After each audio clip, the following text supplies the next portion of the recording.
이동하면서 혹은 밥 먹으면서 편하게 들을 수 있는 시사의 참견.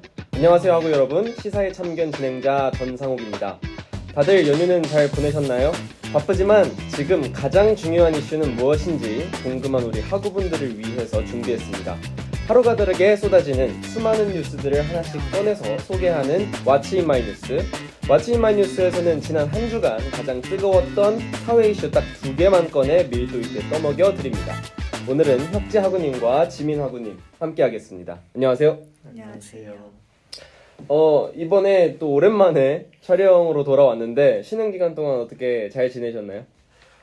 저는 저희가 2주 만인가요? 네. 진짜 2주, 사실 2주 뭐 별로 안 됐는데 되게 오랜만에 촬영하는 기분이라서 약간 떨리는 것 같습니다. 네. 지민 학우님은? 저도 뭔가 되게 이렇게 보는데 되게 새롭더라고요. 네. 그래서 뭔가 처음 시작하는 느낌인 것 같습니다. 네, 알겠습니다. 이렇게 학우분들의 소감까지 좀 들어보았고요. 그러면 지금부터 본격적으로 What's in my news를 시작하도록 하겠습니다. 오늘 저희가 준비한 이슈는 서울대판 N번방과 훈련병 사망 이슈입니다. 혁재 학우님부터 준비하신 이슈 소개 부탁드리도록 하겠습니다. 네, 저는 훈련병 사망 사건을 이번에 가져왔는데요. 이 사건은 이제 지난 23일에 인제군에 위치한 제12보병사단 신병교육대대에서 훈련병 한 명이 군기훈련, 이제 얼차려라고 불리죠. 그걸 받다가 쓰러져 결국 사망한 사건입니다. 좀 더 자세하게 알려드리자면 이제 그 사건 당일 23일 오후 5시 20분경에 제12보병사단에서 훈련병 6명이 전날 밤에 떠들었다는 이유로 이제 완전 군장을 차고 연병장을 도는 그 얼차려를 받다가 이제 그 해당 훈련병이 쓰러진 거죠. 쓰러질 당시에 훈련병은 다리가 시퍼렇게 변하고 콜라색 소변을 보는 등 심각한 상태였습니다. 그 후에 1차로 후송된 속초의료원에서 횡문근 융해증이라고 이게 무리한 운동이 원인이 돼 발생하는 질환으로서 팔이나 다리 등 이렇게 움직임이 있는 부위에 골격근인 횡문근이 융해되는 증상을 뜻합니다.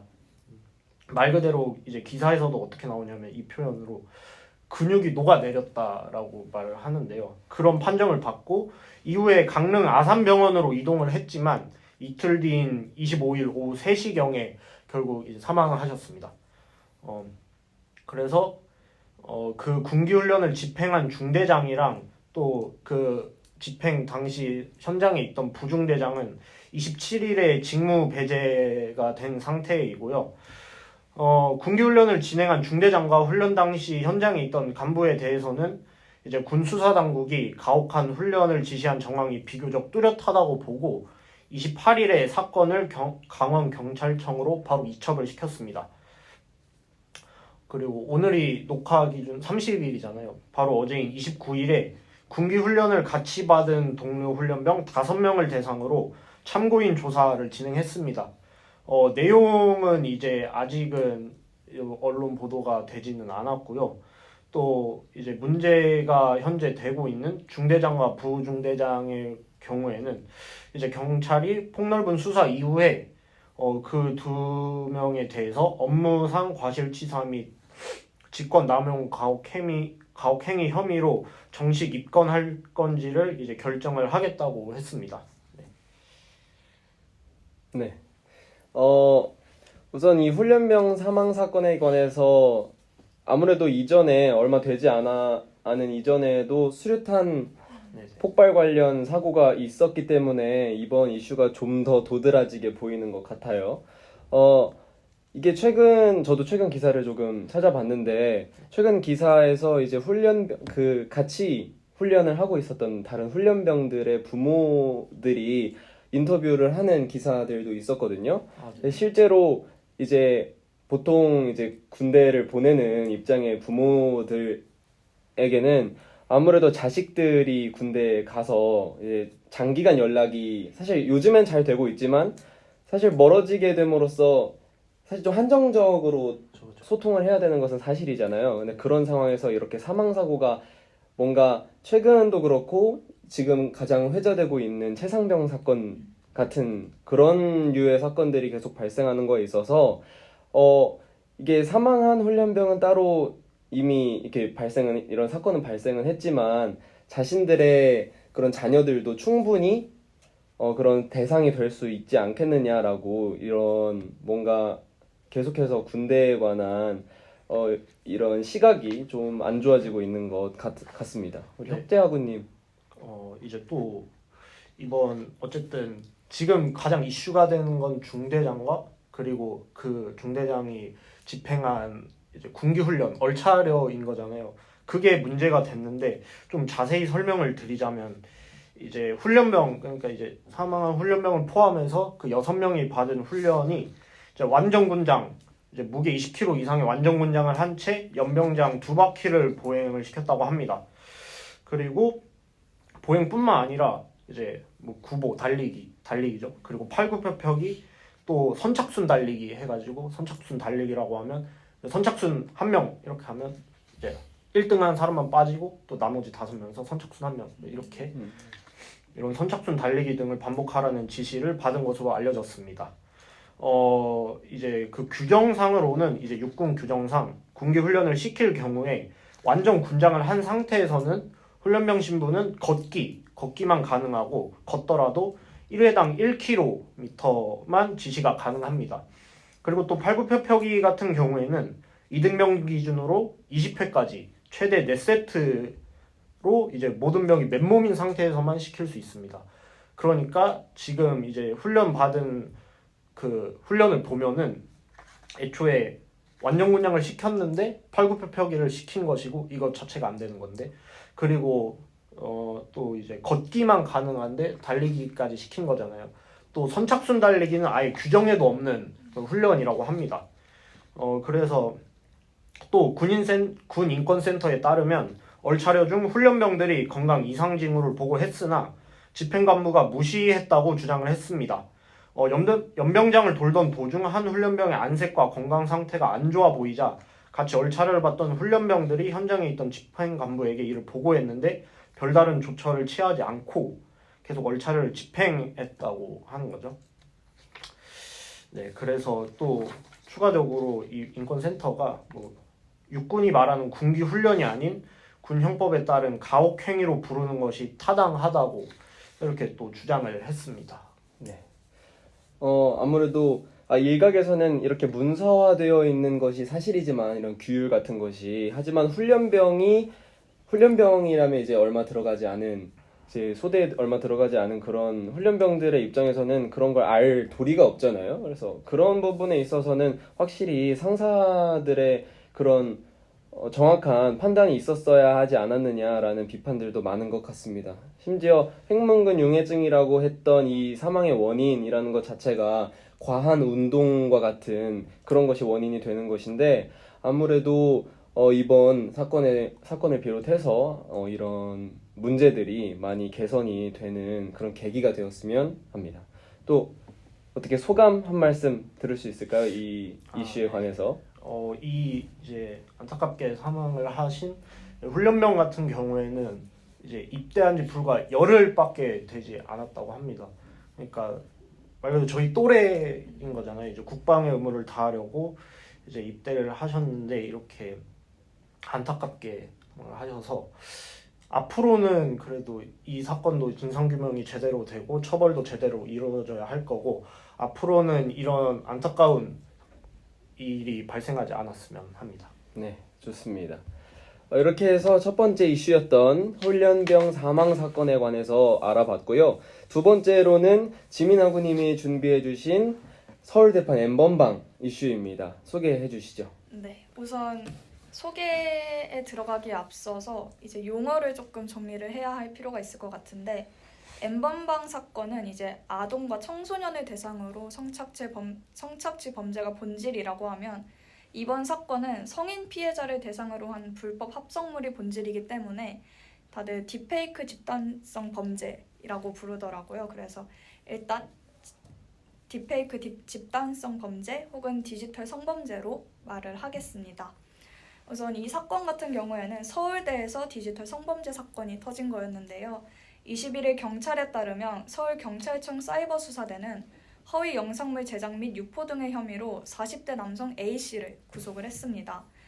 이제 이 분이 서울대 졸업생인 박모 씨였는데 이 박모 씨는 10년 이상 학교를 다니면서 알게 된 여학생들의 얼굴 사진을 합성한 이런 음란물을 제작해 텔레그램 등을 통해 유포한 혐의를 받고 있습니다. 이 박모 씨는 2021년 7월부터 3년여간 이제 동문인 피해 여성 12명 등 총 48명의 불법 합성물을 제작 및 유포한 혐의를 가지고 있고 현재 영상물은 1,800여 건 그리고 아동 및 청소년 성착취물도 소지하고 있었다고 합니다. 뿐만 아니라 강모 씨는 서울대 로스쿨 졸업을 했는데 1년 넘게 자신의 로스쿨 동기를 포함해 여성 28명의 사진을 이용해서 허위 영상물을 제작 및 유포한 혐의를 받고 있습니다. 이제 처음 피해가 확인이 되고 핵심 피의자가 재판에 넘겨지기까지 2년 반이 넘는 시간이 걸렸는데요. 그 시간 동안 경찰과 검찰은 텔레그램은 수사가 어렵다, 수사 단서가 발견되지 않았다 라면서 제대로 된 수사를 진행하지 않았다고 합니다. 이 사건은 그래서 피해자들이 사건을 파헤쳤는데요. 피해자 A씨는 자신이 텔레그램에서 그런 사진이 돌아다니는 걸 보고 바로 경찰서로 갔지만 경찰관이 해준 건 이제 고소장 써라 라는 얘기뿐이었고 6개월 뒤에 피의자를 특정할 수 없다고 수사를 중단한다고 통보를 받았습니다. 이제 비슷한 시기 고소를 진행한 또 다른 피해자 역시 같은 결과를 받자 피해자들은 직접 가해자를 찾기로 했는데요. 음란물 합성에 사용된 사진들이 모두 자신들이 예전에 프로필로 사용했던 공통점이 있었고 피해자 각자의 휴대폰 속 연락처를 비교해서 겹치는 한 명을 찾았다고 합니다. 이제 피해자들이 이 남성을 수사해줄 것을 경찰에 요청을 했지만 경찰은 6개월 뒤에 혐의 연관성이 있다고 판단할 수사 단서가 발견되지 않았고 포렌식으로도 관련 데이터가 나오지 않았다라면서 무혐의 처리를 했습니다. 그래서 피해자들은 서울중앙지검에 이의 신청을 했지만 이제 기각이 됐고 다시 고건에 항고를 했지만 기각, 마지막으로 법원에 이 사건을 재판에 넘겨달라며 재정 신청을 했었습니다. 이제 기각될 비율이 99%가 넘어서 인용 가능성이 거의 희박한 상황에서 이제 서울고등법원은 혐의 내용을 검토한 결과 해당 사건을 재판에 넘기는 것이 타당하다면서 수사기관들의 판단을 뒤집었습니다. 그래서 결국 올해 해당 남성에 대한 재판이 열렸고 재수사에 착수한 경찰은 지난달 핵심 피의자 박모 씨를 구속을 했습니다. 이제 서울대는 이번 사건이 알려지고 부총장을 단장으로 하는 디지털 성범죄 예방 등을 위한 TF를 만들어 대책 마련에 나섰는데요. 이 TF에는 주요 보직을 맡은 교수뿐 아니라 전문가와 학생도 참여 중이라고 합니다. TF는 첫 회의에서 학생 사회에 효과적인 디지털 성범죄 예방 교육 방법에 대한 의견을 수렴해달라고 요청을 했고 성범죄 피해자를 법률적, 심리적으로 지원할 수 있도록 신고 통로를 만들기로 했습니다. 네. 일단 계속해서 디지털 성범죄에 관한 논란이 계속되고 있습니다. 이전에 실제로 N번방 이슈가 굉장히 크게 이슈가 되었었는데도 불구하고 이렇게 비슷한 류의 디지털 성범죄가 계속되고 있다는 것 자체가 굉장히 유감스러운 일이다. 이렇게 큰 본보기라고 보일 수 있는, 왜냐면 그 N번방에서 가담했던 인물들이 형을 많이 받기도 했고 그런 경우가 있었는데도 불구하고 계속되는 것 자체가 좀 그렇죠. 이 상황의 흐름 자체가 좀 그렇다고 보이고 이 서울대판 N번방의 조사에 나섰던 이제 추적단 불꽃의 원은지 씨가 이제 오마이뉴스와의 인터뷰에서 서울대판 N번방이라고 언론에서 부르는 것이 적절치 않다라고 얘기한 적이 있었는데요.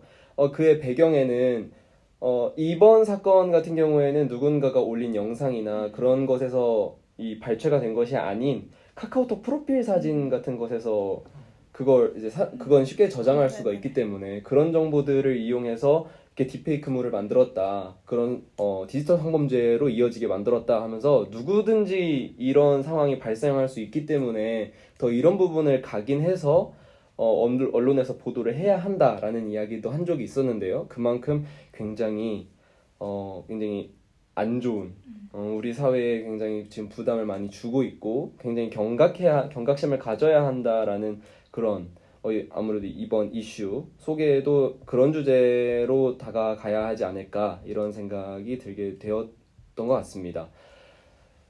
그러면 우리 이번 이슈를 소개해 주셨던 지민 학우님께서는 이 이슈 이제 준비하시면서 어떤 생각이 들으셨는지.